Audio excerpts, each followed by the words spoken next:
Class, so today we are discussing the question and answer of chapter number 4, which is Kingdom Animalia.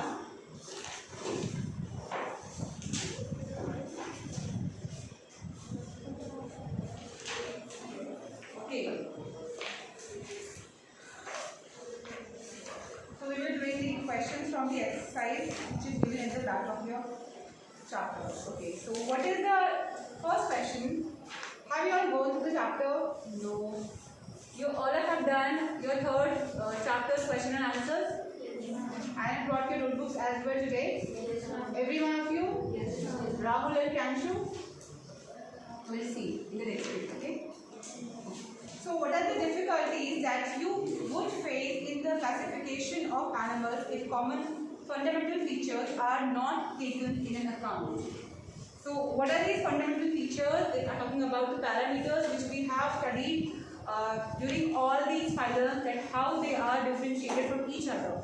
Because when we are studying the comparison amongst each and every phylum, then we see that some of them are working at a cellular level, some of them are working at tissue level, some at organ system level.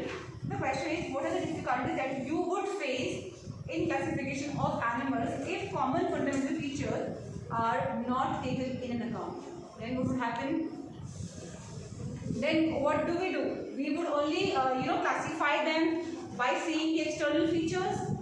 External feature could be could be a parameter of classification, but it would not justify the true things, because many things which look alike but they differ in their cellular form or their functioning forms. Okay, so it would be very difficult for us to classify the animals if common fundamental features are not taken into account, and it would not be a true classification then.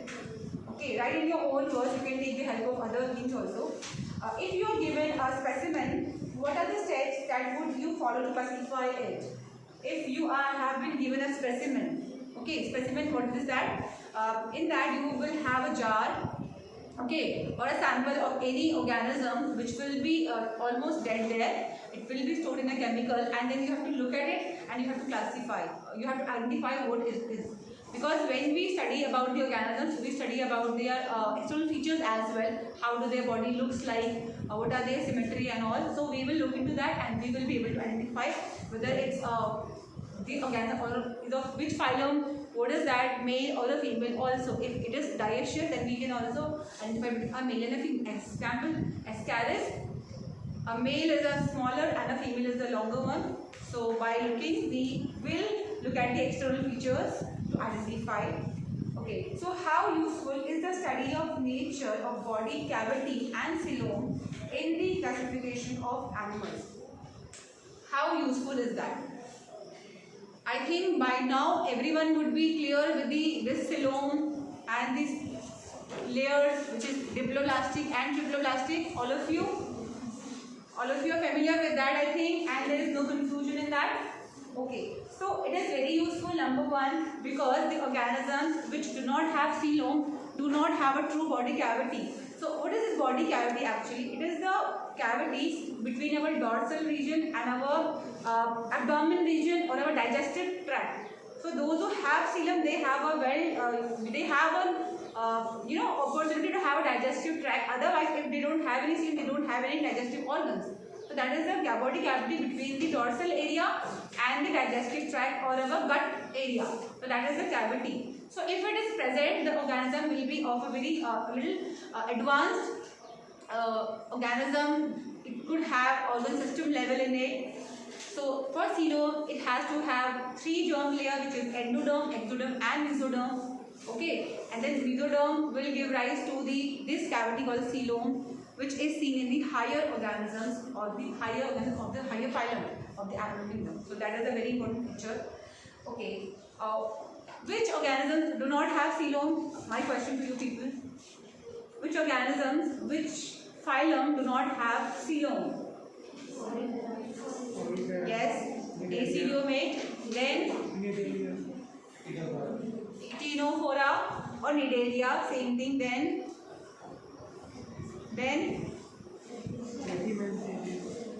Platyhelminthes. You have to pronounce the names also.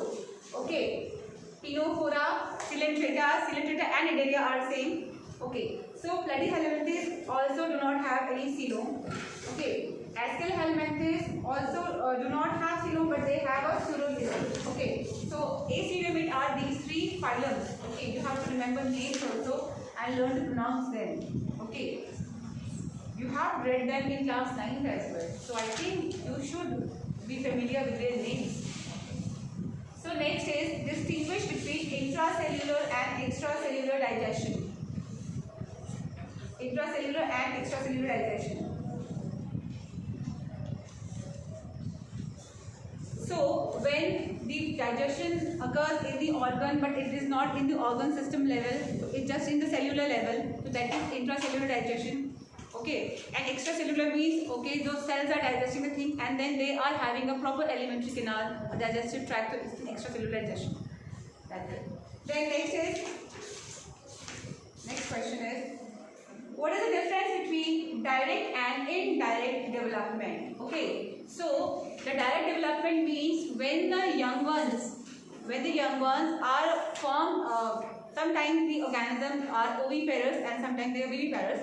So, but in both of them, if the individuals are taking birth in the form, they look like their parents. Okay, although they are small in size, but their appearance is just like their own species of which their parents are of. So that is called as a direct development. And when the organisms are born into something else, they don't look like their species of their parents.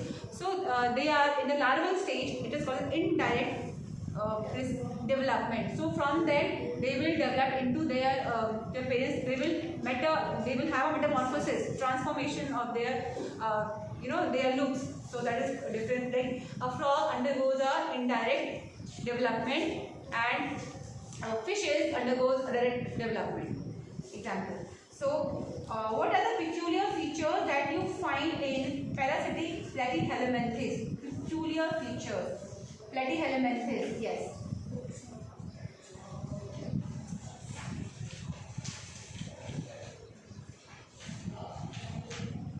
Yes. Number one is that although yes, any one of you would like to answer? Peculiar features of Platyhelminthes. Lovely. They have flat body and they have sepals. Yeah. This is the thing, that they have a dorsal ventral flat body. Okay, their body is just flat, and they have hooks and suckers to suck their nutrients from their host cell or the host body. They could be endoparasites and ectoparasites both. But the peculiar feature is that they have a dorsoventral flattened body. So no other organism is like them. Every organism is, they have something inside them. Although some of them are hollow from inside, but they have something. So these are the flat worms. They are just flat dorsally and ventrally. They are just flat, and they have hooks and suckers so that they can absorb the nutrients from the host cell. So this is the one. And also, some of them are they have the ability to regenerate. Example, planaria, it can regenerate from its own. They have totipotent cells into them. That means their cells. You have read in your chapter number in your class 9 also, no? That they are meristotic cells in plants which always keeps on growing. So they are like them only. They are not meristotic cells because they are in plants, but they are called totipotency ability, which can give rise from a single cell. It can give rise to a whole individual. So they never die. So some of them are having a regeneration quality property in them. Now next is, what are the reasons that you can find for the arthropods to constitute the largest group of the animal kingdom? What are the reasons behind that? That arthropods, we have learned that arthropods are the largest phylum of the kingdom Animalia. Okay, so what makes them that they are so many in numbers?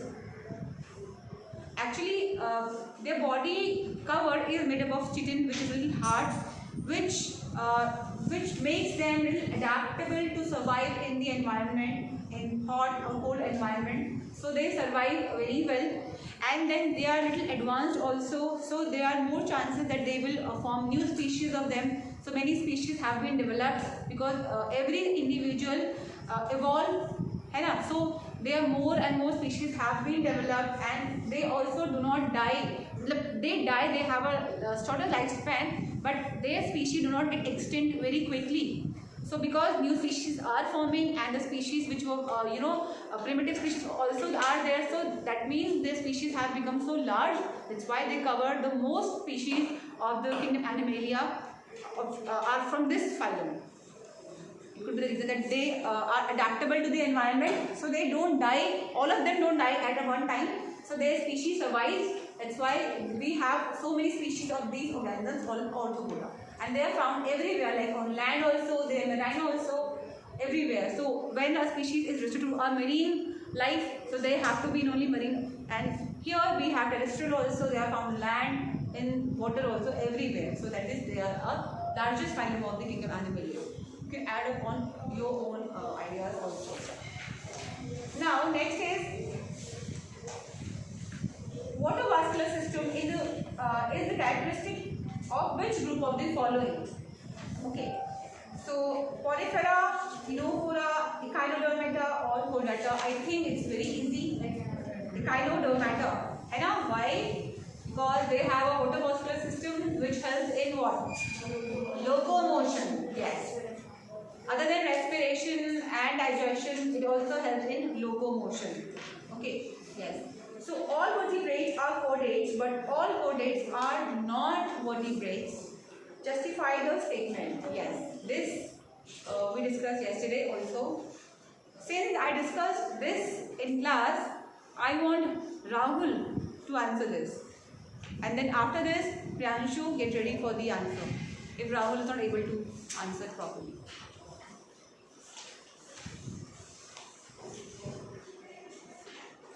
Quickly.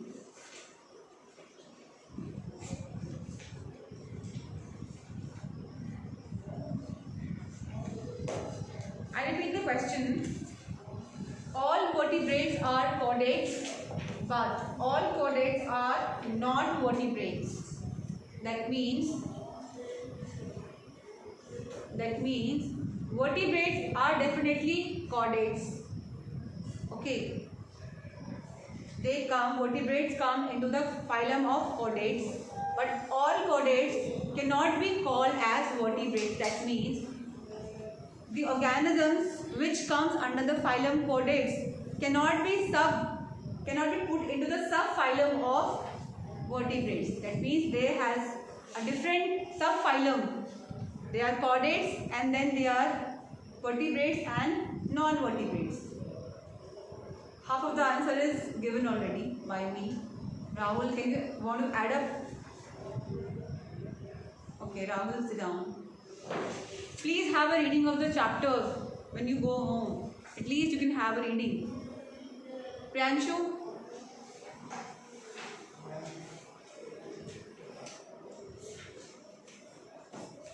Turn your pages. Page number, yes.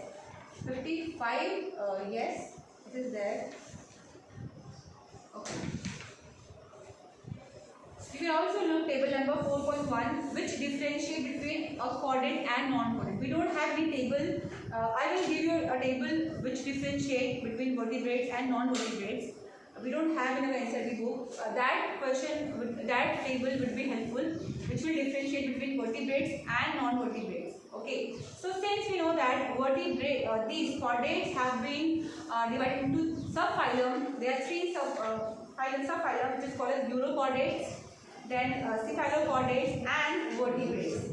Okay. So for this answer you have to give, because you have to justify your answer. Then you can tell that although all the chordates have some similar features, like they all have notochords present in them, and then they all have central nervous system which is dorsal, and the position of heart is ventral. All of these you can write all the properties which chordates have. Then you will differentiate how are they different into three different subphylums. That means the urochordates have a tail and they just have their notochord at the tail region.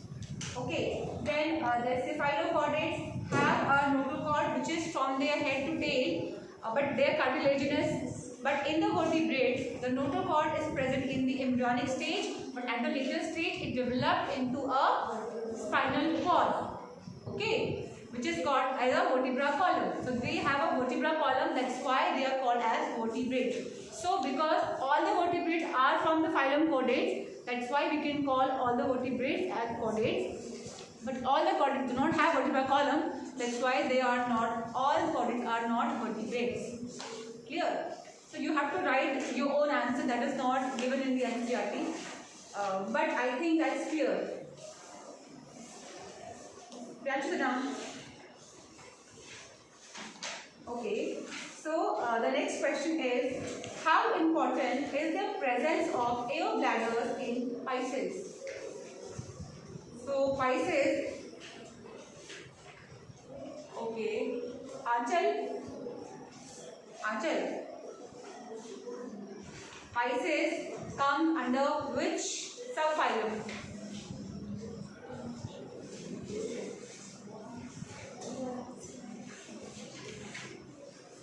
Over बता दो, मैं ऐसे नहीं पूछूं Agnatha है या Gnathostomata है, ये नहीं पूछा. I have just asked they are vertebrates or urochordates or cephalochordates.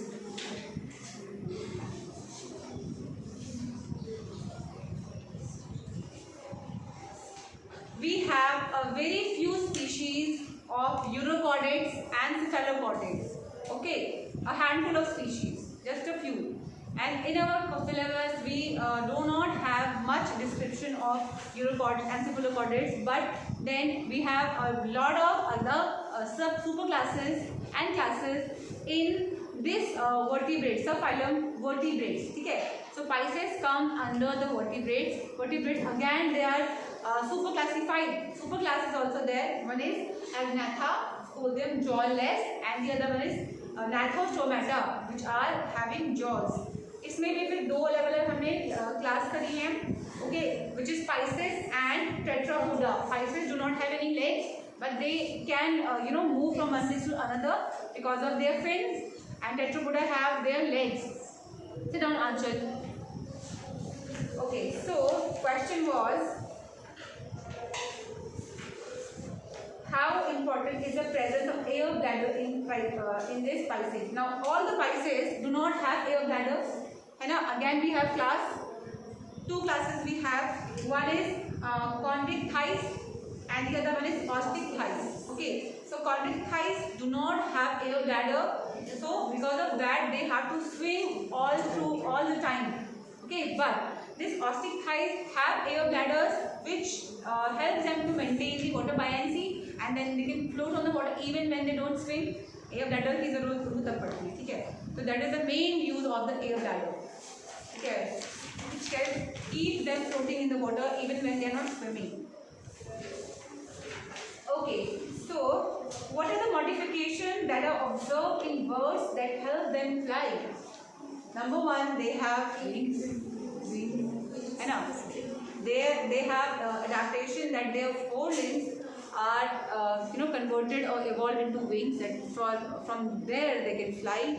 And then they have a hollow bones so that the body weight should be less. Then they have a dry body. They don't have much moisture in their body. They don't drink much water also. So because they don't urinate much, so they have to maintain their body weight. So these are some features which are there in the bird, and you can also add a few more.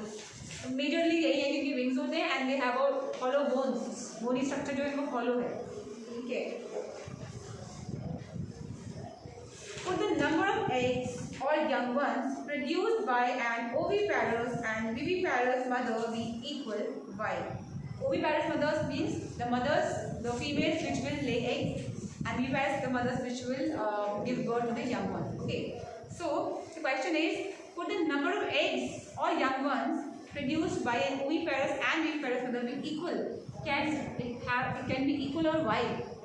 The answer would be different because everybody thinks differently. But we have to give a answer which should justify this statement. What do you think? The oviparous, the two organisms are there. One is oviparous and one is viviparous. So both of them will give birth to the young ones or to the eggs, whatever. So the number of young ones will be produced from both the mothers. What do you think? Which mothers, which species would survive more? Which individual would have more babies despite of having eggs and all? More babies, कितने होंगे? Babies बचेंगे या कितने ज़्यादा? किसके ज़्यादा होंगे? Oviparous के कि विविपेरस के? ओविपेरस के ज़्यादा हैं? ओविपेरस ओविपेरस ज़्यादा होंगे because they lay hundreds of eggs. Number one. Viviparous में they give young one birth to either 1 or 2 or 3 or sometimes 8 also. Dogs female reproduce 8 babies at one time also. So you said 8 there and thousands of there. Okay, but it also happens that when the external fertilization is there, maybe out of those thousands of eggs, very few eggs will get fertilized, and when it will get fertilized, so very few of them will be hatched because some of the eggs get spoiled. All of them do not hatch because the embryonic stage happens outside the body, and outside the body there are so many factors, environmental factors, then predators are also there, so there are very less chance of all the eggs to get hatched. Okay, so example, a bird is laying egg. A bird lays 4 eggs at one time. Some of the eggs get spoiled. Okay, so example, if a bird is laying 4 eggs, 1 egg got spoiled, and then 2 or 3 eggs hatched, 2 eggs hatched. Out of that also, the third egg, the young one was not very active and died. Stable, and it died. So only 2 are there. And a dog gave birth to babies, like it gave birth to 6 babies. Out of them, 1 will die and 5 will survive. So if you count, the viviparous mother will be having more young ones, in my opinion. But in case of fishes and snakes, it could be more also. But yes, they do not survive. All the animals which are giving thousands of eggs, the individuals which are born from them are also countable, not very much. They don't give 100 snakes at one time. ऐसा नहीं होता. 2-3 ही बचते. So I think viviparous का ज़्यादा होगा chances of to have more number of children. You find this answer in your books.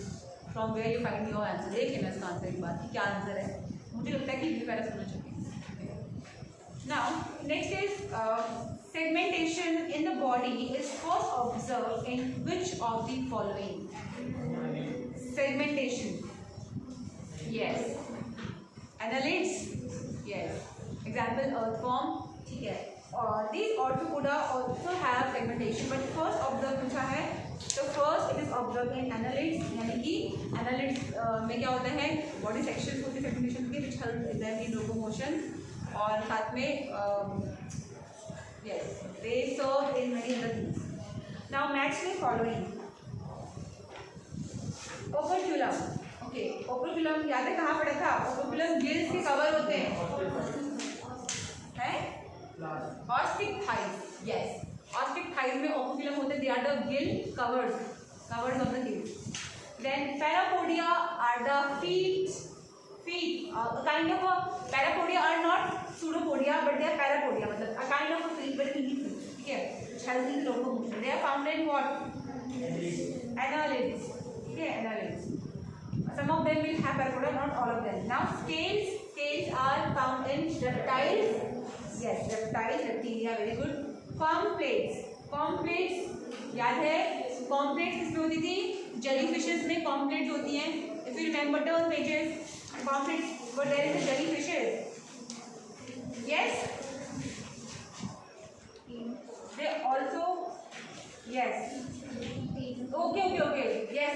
Yes. Palm jellies and palm plates. It's in Pterophora, not jellyfishes. Pterophora. Okay. So it's in Pterophora. It's one. Then radula. Radula are the grasping organs. They are found in mollusks, octopus. है ना, पढ़ा था, याद है? Yes, Mollusca hairs are in mammals, क्योंकि mammals में ही hair होते हैं बस, और no other phylum have hairs, only mammals. Then conocytes. Conocytes are in Porifera. Yes, conocytes, they were there in Porifera. Yes, they are the collar cells, and are lined with spongiceals and the canals. Yes, very good. If you remember, gill slits. Gill slits are in the cyclostomata. They just have slits and nothing else. Their body do not have veins and nothing. They just have some slit cuts in their body, which are called as gill slits. Cyclostomata and chondric hides. Okay. Prepare a list of some animals that are found, say, on human beings. There are many. There are many, like they are Ascaris, Ascalhelminthes, Platyhelminthes, and very famous worms. Otherwise, yes, these are only there. And leeches, Ascalhelminthes. Okay. Annelids, yes. Annelids do the same. So you have to give the examples. Animals के नाम बताने, phylum नहीं बताना, तो तुम लिख सकते हो, है ना? Okay. So in the next class we will, shall we start new chapter or मैं क्या करूँ copies?